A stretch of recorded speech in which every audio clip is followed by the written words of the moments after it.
नमस्कार। दिन भर की हर खबर से आपको करने खबरदार मैं हूं श्वेता सिंह। उत्तर प्रदेश में नई सरकार बनने के बाद से 100 से ज्यादा पुलिस वाले सस्पेंड हो चुके हैं, जिनके ऊपर पिछली सरकारों के दौरान वसूली करने के आरोप लगाए गए थे। यूपी के हर शहर में स्कूल कॉलेज जाने वाली छात्राओं के खिलाफ होने वाली छेड़खानी को रोकने के लिए एंटी रोमियो ऑपरेशन चल रहा है। दूसरी तरफ अवैध बूचड़खानों पर एक्शन चल रहा है। विभागों और सरकारी दफ्तरों में साफ सफाई को नए सीएम और उनकी टीम ने पदभार संभालने के साथ ही प्राथमिकता पर रखा है। यूपी की टीम योगी हर नए दिन के साथ सुपर एक्टिव दिख रही है, लेकिन बड़ा सवाल यही है कि क्या ये सब लंबे समय तक चलने वाला है, क्योंकि सिस्टम तो वही पुराना है और इसी सिस्टम के साथ नई सरकार और नए सीएम को काम करना है। सबसे पहले विश्लेषण कि आदित्यनाथ योगी यूपी के सिस्टम को कितना उपयोगी बना पाएंगे।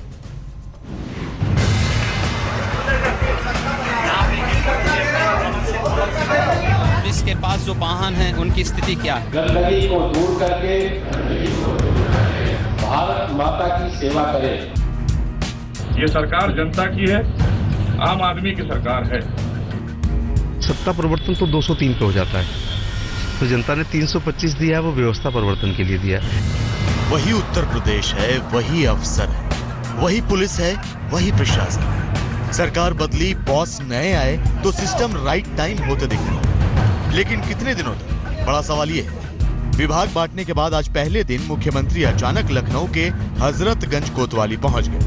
पुलिस के पास जो वाहन हैं उनकी स्थिति क्या है? थाने में दो गाड़ियां हैं हमारे पास। एक मेन थाना जो इंस्पेक्टर की गाड़ी है सर, और एक सेकंड ऑफिसर की गाड़ी है सर।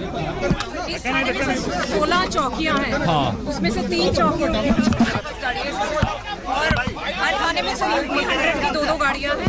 नंबर जो है वो उसके लिए कुल मिला के 3200 गाड़ियां हैं। मुख्यमंत्री योगी आदित्यनाथ और उनके आगे पीछे यूपी पुलिस के सबसे बड़े अधिकारी यानी डीजीपी के साथ आईजी और एसएसपी यानी ऊपर से नीचे तक सभी अधिकारी आधे घंटे तक मुख्यमंत्री हजरतगंज थाने के हर सेक्शन में गए। योगी आदित्यनाथ के इर्द गिर्द तमाम आला अधिकारी हैं। वहाँ पे एसएसपी साहिबा उनको कुछ समझा रही हैं कि क्या व्यवस्था यहाँ पे हजरतगंज थाने में चल रही है। तमाम सुरक्षा कर्मी इर्द गिर्द योगी आदित्यनाथ के, और ये पहला दिन है कामकाज का मुख्यमंत्री साहब का। काफी टफ माने जाते हैं, काफी हार्ड टास्क मास्टर माने जाते हैं, और आज उन्होंने इसका एक सीधा साधा लाइव एग्जाम्पल दे दिया है। जिस तरह से कुछ यहाँ की व्यवस्था जो कमी थी उससे खुश नजर नहीं आ रहे थे। मूलभूत सुविधाओं के बारे में जानकारी हासिल की, गाड़ियों के बारे में, या फिर जो साइबर क्राइम है उनके बारे में, या और जो अलग विभिन्न प्रकार के हमारी आवश्यकताएं हैं उनके बारे में उन्होंने फर्स्ट हैंड जानकारी हासिल की। ये जानकारी इसलिए कि शायद सीएम आदित्यनाथ अभी सिस्टम को समझने में लगे हैं और उन्हें पता है कि काम तो इसी सिस्टम के साथ करना है।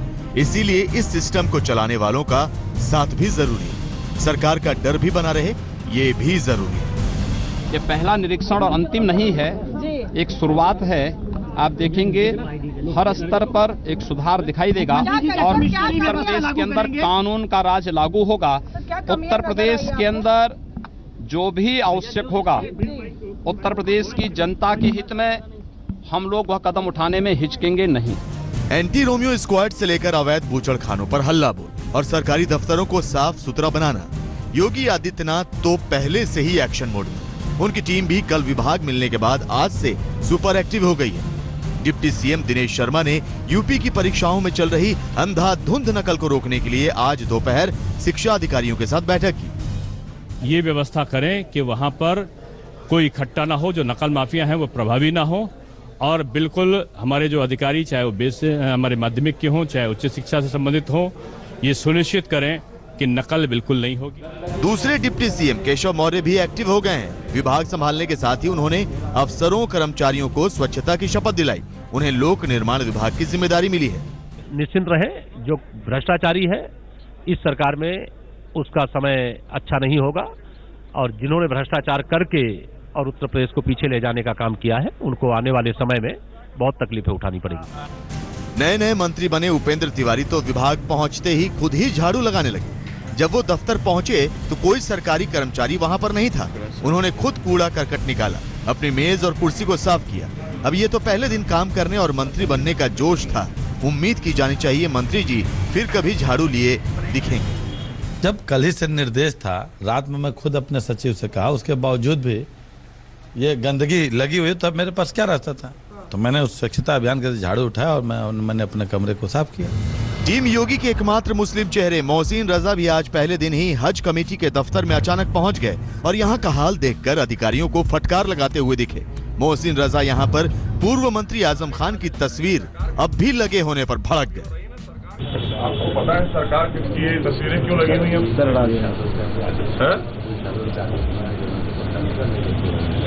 हटाने का आदेश क्या आएगा? सरकार किसकी है?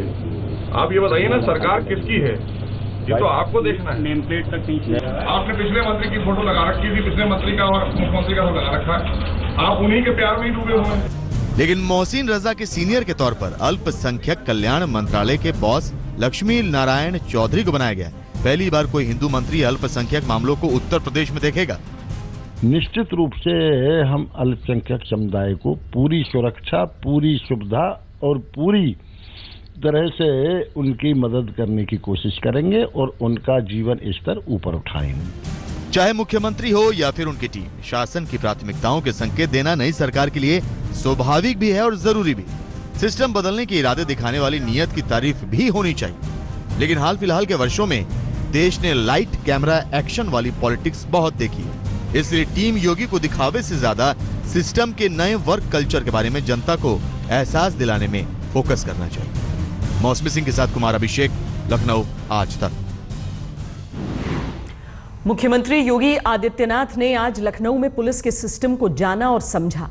यूपी पुलिस के बड़े अधिकारियों से बात की, जिसमें उन्हें अफसरों ने अपने वर्क कल्चर और पुलिस के संसाधनों के बारे में बताया। लेकिन मुख्यमंत्री योगी के लिए सिर्फ पुलिस थाने का निरीक्षण करने से ही बात नहीं बनेगी, क्योंकि bureau of police research and development के आंकड़ों के मुताबिक उत्तर प्रदेश में 1 लाख आबादी पर सिर्फ 168 पुलिस वाले हैं, जबकि पूरे भारत में इसका औसत 180 है। यहां पर यह बताना भी जरूरी है कि भारत दुनिया के उन देशों में है जहां आबादी के हिसाब से सबसे कम पुलिस है। उत्तर प्रदेश पुलिस में 3,63,000 स्वीकृत पदों में करीब 50% पोस्ट खाली पड़े हैं, जो पूरे देश में सबसे ज्यादा है। पिछली 2 सरकारों में उत्तर प्रदेश में पुलिस के राजनीतिकरण से कानून व्यवस्था की हालत बिगड़ी है। राजनीतिक प्रभाव की वजह से केस का दर्ज न किया जाना यूपी में कानून व्यवस्था की खराब हालत की बड़ी वजह है। पिछले कई वर्षों में उत्तर प्रदेश में सांप्रदायिक तनाव भी बढ़ा है, जिसमें सिस्टम के सख्त न होने पर हिंसक घटनाएं भी हुई। इसमें 2013 के मुजफ्फरनगर दंगे शामिल हैं, जिसमें 60 लोग मारे गए और 50,000 से ज्यादा विस्थापित हो गए। यानी नई सरकार और नए मुख्यमंत्री के सामने चुनौती आसान नहीं है। सिस्टम का सुस्त होना अगर कानून व्यवस्था की बदहाली के लिए जिम्मेदार था, तो सिस्टम को खुली छूट देकर मनमानी करने से भी बहुत दिक्कतें आ सकती हैं। क्योंकि उत्तर प्रदेश में कई जगहों पर एंटी रोमियो टीम द्वारा युवाओं को बेवजह परेशान करने की तस्वीरें भी आई हैं। हालांकि सरकार और पुलिस दोनों ने कहा है कि एंटी रोमियो ऑपरेशन का मकसद महिलाओं और छात्राओं की सुरक्षा सुनिश्चित करना है। पुलिस वालों को मनमानी की छूट नहीं है। तय नियमों के मुताबिक ही एंटी रोमियो टीम काम करेगी। अरे एक आदमी जाना कि 4 आदमी बैठ के जाओगे? 3 आदमी, 4 आदमी। सड़क पर मारना पीटना, उठक बैठक लगवाना, यूपी पुलिस के ऑपरेशन रोमियो में यही तस्वीरें जगह जगह दिख रही हैं। एंटी रोमियो मुहिम का मकसद महिलाओं और छात्राओं को सुरक्षा का एहसास दिलाना और उन अराजक तत्वों में कानून का डर पैदा करना है जो स्कूल, कॉलेज के बाहर और सड़क पर राह चलते लड़कियों को परेशान करते हैं।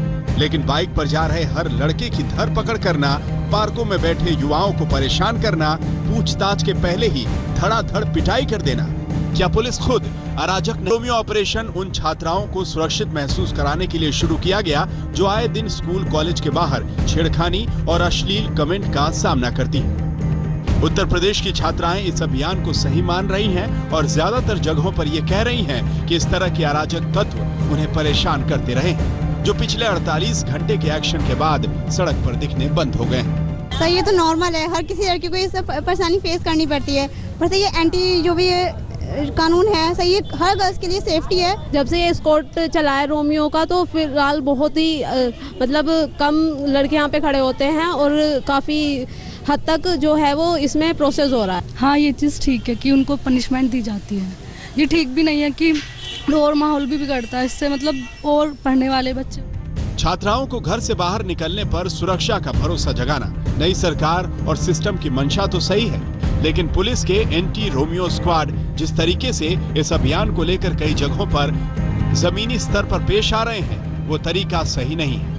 इसी को लेकर सवाल की एंटी रोमियो टीम को लेकर कई जिलों में मिली शिकायतों के बाद यूपी के डिप्टी सीएम दिनेश शर्मा ने वीडियो कॉन्फ्रेंसिंग से सभी जिलों के आला अधिकारियों से बात की है। सीधी बात है कि पुलिस अति उत्साह में ऐसा कोई एक्शन न ले जिसमें बेवजह सड़क पर किसी को परेशान किया जाए या पार्क या मॉल में बैठे लोगों को नैतिकता का पाठ पढ़ाया जाए। पुलिस का काम ये नहीं है। आप चिंता न करें, कहीं कोई किसी को परेशान नहीं करेगा।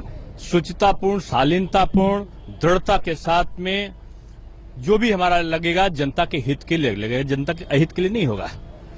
और कोई अगर गलत करेगा, किसी को परेशान करेगा तो वो दंडित होगा।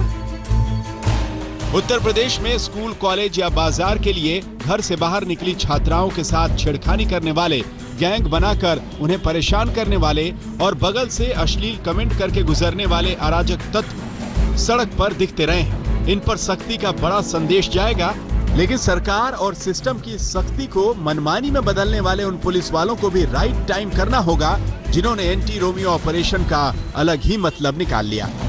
मेरठ में आशुतोष मिश्रा, शामली में शरद मलिक और गाजियाबाद में हिमांशु मिश्रा के साथ आज तक ब्यूरो। महिलाओं के खिलाफ अपराध के मामले में उत्तर प्रदेश पूरे देश में सबसे आगे है। 2015 में सबसे ज्यादा यूपी में 35,000 ऐसे केस दर्ज हुए। महिलाओं के अपहरण के करीब 10,000 केस यूपी में हर साल दर्ज होते हैं। छेड़खानी और यौन शोषण के करीब 13,000 केस यूपी में हर साल दर्ज होते हैं। वक्त एक ब्रेक का है। ब्रेक के बाद आपको बताएंगे कि लखनऊ के विश्वविख्यात टुंडे कबाबों पर कौन सी आफत आ गई है। उत्तर प्रदेश का मुख्यमंत्री बनते ही आदित्यनाथ योगी फुल फॉर्म में एक्शन ले रहे हैं। ऐसा ही एक एक्शन है अवैध बूचड़खानों को बंद करने का फरमान, जिस पर अमल करते हुए पुलिस ने पूरे उत्तर प्रदेश में अवैध बूचड़खानों को बंद करना शुरू कर दिया है। इसका सीधा असर उत्तर प्रदेश में मीट की कमी के तौर पर दिखने लगा है। मीट बेचने वाली दुकानें बंद होने लगी हैं। आलम यह है कि लखनऊ की मशहूर टुंडे कबाब की दुकान अपने 112 साल के इतिहास में पहली बार कच्चे माल की कमी की वजह से बुधवार को बंद रही। हालत यह है कि लखनऊ की विश्वविख्यात टुंडे कबाब की दुकान में मीट की इतनी जबरदस्त कमी है कि अब यहां सिर्फ चिकन कबाब बिक रहे हैं।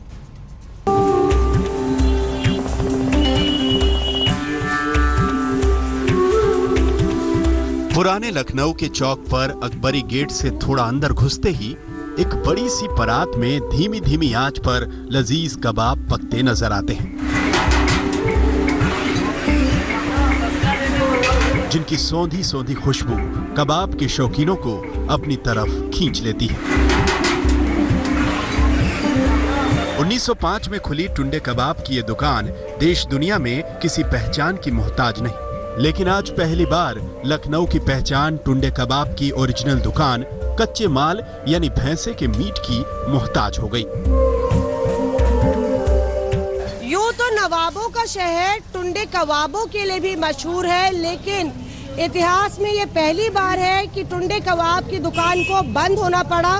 जी हाँ, बुधवार को ये दुकान बंद थी। हम चौक के अकबरी गेट पे हैं, जहाँ पे ये मशहूर दुकान लगभग 100 साल से चल रही है। और लेकिन आज जब ये दुकान खुली तो इसमें चिकन और मटन के कबाब जो है वो बेचे जा रहे हैं, क्योंकि जिस तरह से बूचड़ खानों पर नकेल कसी है सरकार ने, उसके चलते यहाँ पे जो सप्लाई है वो नहीं हो पा रहा, जिसके चलते इनको एक दिन अपनी दुकान बंद करनी पड़ी। टुंडे कबाब के 112 साल पुराने इतिहास में जो कभी नहीं हुआ वो यूपी में अवैध बूचड़खानों पर सख्ती के बाद हो गया है। पहली बार लखनऊ की पहचान टुंडे कबाब की ओरिजिनल दुकान कच्चे माल यानी भैंसे के मीट की कमी से बुधवार को बंद रही।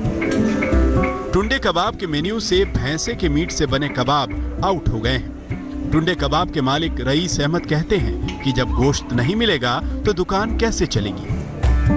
सन्नाटा है दुकान के ऊपर, बस यही दिक्कत है, ग्राहक लौट रहे हैं। एक दिन आपकी दुकान बंद भी रही? कल बंद रही थी। दुकान मीट ना मिलने की वजह से इसलिए बंद हो गई। स्टार्टर हाउस बंद था। जी हाँ। लखनऊ के टुंडे कबाबी की दुकान पर आज भी सिर्फ कबाब और पराठा मिलता है। कबाब में भी भैंसे के मीट का कबाब यहाँ की खासियत है। लेकिन भैंसे के मीट वाले कबाब के शौकीनों को अब मायूसी ही हाथ लग रही है। सिर्फ 2 दुकानें हैं लखनऊ में टुंडे कबाब की, एक अमीनाबाद में और ये चौक की जो ज्यादा पुरानी दुकान है। लोगों से पूछते हैं और उनसे जानने की कोशिश करते हैं, सर आज जो है चिकन का कबाब मिल रहा है या मटन का मिल रहा है, बड़े का नहीं मिल रहा है, तो आप लोग क्या कहना चाहेंगे? देखिए हम लोग तो खाने वाले हैं, ठीक है, बड़े का भी हम लोग तो कहेंगे कि खराब है। हाँ, आज आप आए थे तो आपने बड़े का ही मांगा था पर मिला नहीं, चिकन है, चिकन खा रहे हैं। हाँ, महंगा ही है। नवाबों की नगरी लखनऊ जितनी अपनी नजाकत और नफासत के लिए मशहूर है, उतनी ही मशहूर अपने लजीज खाने की वजह से भी है। और बात जब लजीज खाने की हो तो उसमें टुंडे कबाब का नाम ना लिया जाए, ऐसा कैसे हो सकता है? टुंडे कबाब की खासियत है कि मुंह में डालते ही घुल जाता है। जब से यूपी में अवैध बूचड़खानों पर कार्रवाई से भैंसे की मीट की कमी हुई है, तब से टुंडे कबाब की मशहूर दुकान में आने वाले लोग मायूस लौट रहे हैं। इसमें मजा नहीं मिल रहा है। दरअसल ये सारी दिक्कत इस वजह से है क्योंकि लखनऊ में कोई वैध बूचड़खाना नहीं है जहां पर बड़े जानवर काटे जाएं। ऊपर से नगर निगम ने भैंसे के मांस की बिक्री करने वाली दुकानों का लाइसेंस रिन्यू करने से मना कर दिया है। दूसरी तरफ नगर निगम ने सड़क के किनारे खुली मीट की दुकानों पर छापेमारी भी शुरू कर दी है। इसी का असर है कि लखनऊ की सबसे पुरानी और मशहूर टुंडे कबाब की दुकान पर सन्नाटा पसरा हुआ है। आगे क्या रास्ता रहेगा? रास्ता मैं आपके चैनल के माध्यम से मुख्यमंत्री जी से गुजारिश करूंगा कि इसका कोई रास्ता निकाले। जी, काफी लोग परेशान हैं, जो बड़े के कबाब खाने के शौकीन हैं वो चौक में आते हैं। तो अफेक्टेड हो रहे हैं, इसकी वजह जानना चाहिए ना उनको। अगर आप अवैध खरीदारी कर रहे थे और अवैध बूचड़खानों से आप सामान खरीद रहे थे तो आप भी अवैध काम कर रहे थे। तो अवैध काम के लिए हमारी सरकार कतई इजाजत नहीं देती है। और फिर इनके खिलाफ तो आप पहले भी देखिए, अगर इन्होंने इस तरह का काम किया है तो आप देखिए, अभी कुछ दिन पहले के आप अखबारों में आपके न्यूज चैनल पे चला था कि 20 करोड़ रुपए का तो इन्होंने खाली इनकम टैक्स का घोटाला आया था, इनके ऊपर चार्ज आया था। लखनऊ की मशहूर टुंडे कबाब की दुकान की दीवार पर लगा ये फोटो हाजी मुराद अली का है, जिन्होंने कबाब की ये दुकान खोली थी। हाजी मुराद अली का हाथ पतंग उड़ाते समय टूट गया था, जिससे बाद में उनका हाथ काटना पड़ा और हाजी मुराद अली टुंडे हो गए। टुंडे हाथ वाले मुराद अली दुकान पर बैठते रहे। बीतते वक्त के साथ वो टुंडे कबाबी के नाम से मशहूर हो गए और उनके कबाब टुंडे कबाब के नाम से। आपको बता दें कि टुंडे कबाब की दुकान बेहद मशहूर है, ना सिर्फ लखनऊ में पर दुनिया भर में। और अवध की जो मुगलई रेसिपीज है उसमें एक बहुत स्पेशल डिश मानी जाती है टुंडे कबाबी। मुराद अली साहब की दुकान थी ये, लगभग 100 साल पुरानी। इन्होंने ही टुंडे कबाब का एक तरह से कहें तो तैयार किया था टुंडे कबाब को। और ये क्विजीन जो है तब से चली आ रही है, एक परंपरा है अवध की क्विजीन में। अपने स्वाद के लिए दुनिया भर में मशहूर टुंडे कबाब योगी सरकार के एक फैसले से अब खतरे में है और टुंडे कबाब के शौकीन थोड़े थोड़े सदमे में। लखनऊ से मौसमी सिंह के साथ आज तक ब्यूरो। उत्तर प्रदेश में अवैध बूचड़खानों पर कार्रवाई का असर सिर्फ खाने पीने की दुकानों पर ही देखने को नहीं मिल रहा। इसका असर लखनऊ के चिड़ियाघर और इटावा में लायन सफारी के शेरों की खुराक पर भी पड़ रहा है। इटावा की लायन सफारी में 3 जोड़े शेर, शेरनी और 2 शावकों को भैंसे का गोश्त नहीं मिल पा रहा है, जिसकी वजह से उन्हें बकरे का गोश्त दिया जा रहा है। यहाँ अब शेरों की भूख शांत करने के लिए हर दिन 50 किलो बकरे का गोश्त भेजा जा रहा है। लायन सफारी में गोश्त सप्लाई करने वाले ठेकेदार कहते हैं कि अवैध बूचड़खानों को बंद करना भले ही अच्छा कदम हो, लेकिन लायन सफारी में शेरों की खातिर भैंसुए का गोश्त उपलब्ध करवाने की व्यवस्था की जानी चाहिए। ये हम लोगों को बहुत नुकसान हो रहा है। हमारा ये शेरों को मीट जाता था, वो पड्डे का मीट जाता था, लिहाजा उनको पड्डे का खाने को मीट भी नहीं मिल रहा, इसलिए हमने बकरे का मीट चालू किया है। अब बकरे का मीट हम कहाँ तक देंगे साहब? 50 किलो करीब सप्लाई होता हमारा। सरकार से यही मांग है कि हमारा तो कम से कम खोल दिया जाए, कौन सफारी के लिए जो लोन सफारी के शेर भूखे न रहें, उनको हम मीट दे सकें। उत्तर प्रदेश में अवैध बूचड़खानों पर कार्रवाई करने से योगी सरकार को कितना राजनीतिक फायदा होगा, ये चर्चा का विषय है। लेकिन चर्चा इस बात की भी हो रही है कि बूचड़खानों को बंद करने से सरकारी राजस्व को कितना नुकसान होगा। इस नुकसान का अनुमान लगाने के लिए आपको कुछ आंकड़े दिखाते हैं। यूपी देश में सबसे ज्यादा मीट का उत्पादन करने वाला राज्य है। देश में मीट उत्पादन का 19.1% सिर्फ उत्तर प्रदेश में होता है। देश में सरकार द्वारा मान्यता प्राप्त बूचड़खानों की संख्या 72 है, जिनमें से 38 बूचड़खाने अकेले उत्तर प्रदेश में हैं। यूपी के एनिमल हस्बेंड्री डिपार्टमेंट के आंकड़े बताते हैं कि यूपी में साल 2014-15 में 10,000 लाख किलो से ज्यादा मीट का उत्पादन किया था। अनुमान है कि अगर यूपी में सभी बूचड़खानों को बंद कर दिया गया तो हर साल 11,350 करोड़ रुपए के राजस्व की कमी हो सकती है। यानी अगर 5 साल तक बूचड़खानों को बंद रखा गया तो लगभग 56,000 करोड़ से भी ज्यादा का नुकसान हो सकता है। हम ये नहीं कहते कि अवैध बूचड़खाने बंद नहीं होने चाहिए, लेकिन कोई ऐसी व्यवस्था होनी चाहिए कि अवैध बूचड़खाने बंद होने का नेगेटिव असर कम से कम हो, आम जनता पर भी और सरकार के खजाने पर भी। उत्तर प्रदेश के मुख्यमंत्री आदित्यनाथ योगी का गौ प्रेम किसी से छिपा नहीं है। गोरखनाथ मंदिर के महंत से मुख्यमंत्री के पद पर पहुंचने के बाद भी आदित्यनाथ योगी का गौ प्रेम जरा भी कम नहीं हुआ है। इसीलिए मुख्यमंत्री योगी अब लखनऊ में अपने सरकारी आवास 5 कालिदास मार्ग में एक छोटी गौशाला खोल रहे हैं, जिसके लिए गोरखनाथ मंदिर से 6 गायें लखनऊ जाएंगी। इन गायों में गुजरात की 5 गायें भी शामिल हैं, जिन्हें पूजा पाठ के लिए बेहद पवित्र माना जाता है। ये खबर आने के बाद आज तक संवाददाता रोहित सिंह ने गोरखनाथ मंदिर की गौशाला से ये रिपोर्ट भेजी। उत्तर प्रदेश के मुख्यमंत्री योगी आदित्यनाथ को गायों से किस तरीके का लगाव और प्रेम है, इसकी जो एक मिसाल गोरखपुर में जो गोरखनाथ मंदिर है वहां पर देखी जा सकती है। यहाँ पे जो गौशाला है, यहाँ तकरीबन 350 से भी ज्यादा गायें हैं और जब भी योगी जी यहाँ पर रहते हैं गोरखपुर में तो रोजाना सुबह 5 बजे आकर 1 घंटे का वक्त जो है वो गायों के साथ बिताते हैं, उन्हें और गौ सेवा भी करते हैं। लेकिन अब वो लखनऊ चले गए हैं, वहाँ के उत्तर प्रदेश के मुख्यमंत्री बन गए हैं, तो ऐसे में योगी आदित्यनाथ को इन गायों की बड़ी कमी खल रही है। और ऐसे ही में जो जानकारी आई है कि अब मुख्यमंत्री योगी आदित्यनाथ ने यहाँ पर गोरखनाथ मंदिर में ये संदेश भिजवाया है कि कुछ गायों को लखनऊ भिजवाया जाए, क्योंकि जो उनका नया आवास अब होने जा रहा है 5 कालिदास मार्ग, वहां पर भी एक गौशाला बनेगा और वहां पे कुछ गाय जो है यहाँ से तकरीबन 6 से 8 गाय जो बताई जा रही हैं वो यहाँ से भेजी जाएंगी इसी मंदिर से बहुत जल्द। बात करते हैं श्रवण से, जो यहाँ पर एक केयर टेकर भी हैं। ये जब लाने का वो हुआ था, महाराज जी बोले थे तो गुजरात गए थे हम लोग, महाराज जी बोले थे और वहाँ से 5 गाय आई हैं। वो गाय हैं, ये हैं, उधर है 2 और एक इधर है और एक सांड आया है।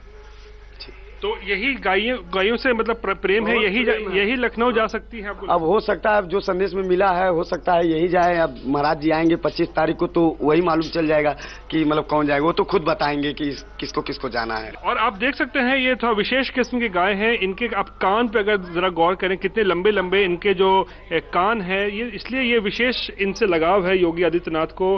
कैमरा पर्सन दीपक कुमार के साथ रोहित सिंह, गोरखनाथ मंदिर, गोरखपुर आज तक। खबरदार में आज के लिए इतना ही। देश और दुनिया की बाकी खबरों के लिए आप देखते रहिए आज तक।